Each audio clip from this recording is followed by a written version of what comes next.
Монгол улсын дотоод аудиторуудын форум энэ жил 9 дахь удаага зохион байгуулагдлаа. Энэхүү форумоор дотоод аудитын чиг хандлага, шилдэг туршлага, инновацуулаад AI ашиглалтын кейсүүдийг танилцуулах, харилцан суралцах зэрэг асуудлуудыг хэлэлцжээ.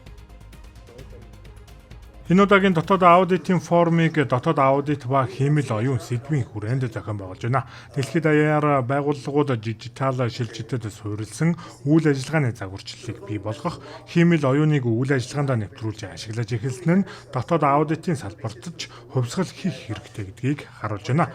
Мөн дотоод аудитын мэргэжлийн ур чадварт шинжилэл хийх шаардлага бий болохоос гадна хиймэл оюухан ашиглахтаа зэрэгцээд өгөгдлийн ууцлал, ёс зүй, хяналтын хариуцлага зэрэг асуудлууд үүсэж эдгээрийн эрсдлийг удирдах, зохицуулах орчныг ойлгох шаардлагууд үүссэн байна.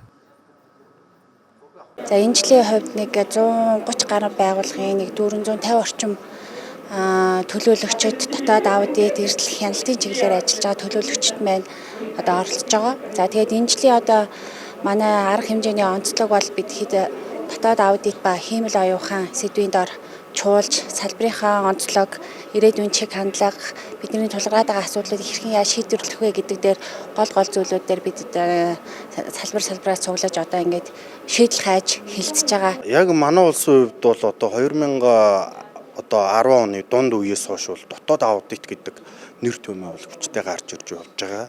Өмнө нь бол дотоод хяналт буюу одоо өмнөх суурь дээр явж байсан. Сүүлийн үед одоо 2020 он гарснаар бол дотоод аудитын эрэлт хэрэгцээ бол нэмэгдэж явж байна. За олон улсын түвшинтэй харьцуулахад бол бид нар бол нөгөө харьцангуй бага байна. За яалчгүй энэ дөр бол нөгөө хувийн салбарууд маань яг энэ дотоодын нөхцөл байдал санхүүгийн боломжоос шалтгаалаад илүү урагшаа гарч хөгжиж явж байна. За араас нь төрийн байгууллагууд маань бол явах түвшинтэй байгаа. Олон улсад дотоод аудитын хөгжлийг 5 түвшинд авч үздэг бөгөөд манай улсын хувьд хөгжлийн 3 дахь түвшинд явна. Цаашид энэ салбарт илүү их хөрөнгө оруулалт, анхаарал хандуулах шаардлагатайг харуулж байна. Ялангуяа хөгжиж байгаа манай улсын хувьд төрийн болон хувийн салбарт дотоод аудитын үүрэг оролцоог нэмэгдүүлж чадвал салбар бүрт гардаг асуудлыг цэгцлэх, цаашлаад салбарын хөгжлийг нэмэгдүүлэх том боломж гэдгийг хэлж байна.